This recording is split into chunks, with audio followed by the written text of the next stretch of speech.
this limb, and that main one up there that are holding the majority of the weight of this tree. So I'm not going to sit here and pretend like there's the right answer. There isn't the right answer. We have to figure out what makes the most sense to us in our experience of what limbs to cut first and how to cut them. And be ready for the tree to react to what you're cutting. So looking at this, my first thought is probably going to be to cut this tree. Now, if I cut this limb, excuse me, if I cut this limb, there are two hazards over here. What are the two hazards of cutting this limb on this side? Gonna roll, most likely gonna roll that way. Rolling this way is highly unlikely. What is the second hazard of cutting the limb on this side? What was that? Pitching the bar. Maybe pitching the bar, but it's actually a little more, it's so obvious you may not even see it. Falling on you? Nope. Poison ivy vine.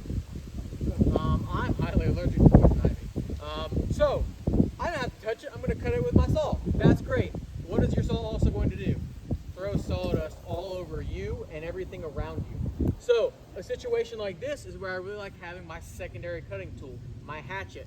Whack, whack, rip that one section of the vine out, or even a handsaw. If you do it with a chainsaw, being aware to not sit behind it, but actually off to the side of it so the sawdust can move that way.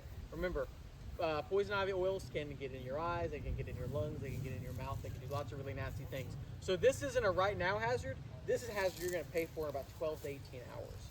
So just be aware of that.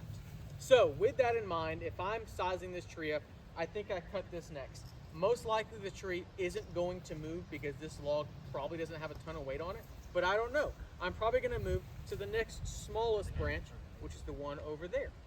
At that point, now we've got a lot more things to contend with. We've got this really big one, we've got this really big one. Out of pure access sake, I'm probably going to attempt to cut this limb because it doesn't involve me having to get my saw underneath the tree.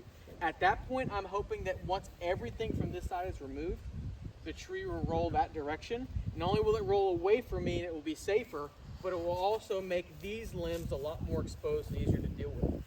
Somebody else I was talking to earlier, I think we already dealt with most of it, but don't get into too much of a tunnel vision. We talked about big picture, then sight picture, and then actual tree picture. When we look at the sight picture here, don't say, oh, I have to limb everything before I start to buck. If you limb everything, at that point, the entire trunk is laying on the ground. Take advantage of the limbs, elevating some of the trunk if you can. So if there were still a piece of limb sticking up, hanging up in the air, before we ever finish this, let's actually go ahead and start bucking. Let's take off some of that extra dead weight off the top. Since it's suspended, the cut is going to be super simple, but that also means there's less weight on the trunk itself when you start to buck it as far as having to be prepared for any roll. I'd much rather get hit with a rolling 200-pound log than a rolling 600-pound log if I had to choose. So now that we're down to this small of an area, I'd ask that only one person sawing deal with this. It can be whoever. You can rock, paper, scissors, I don't care.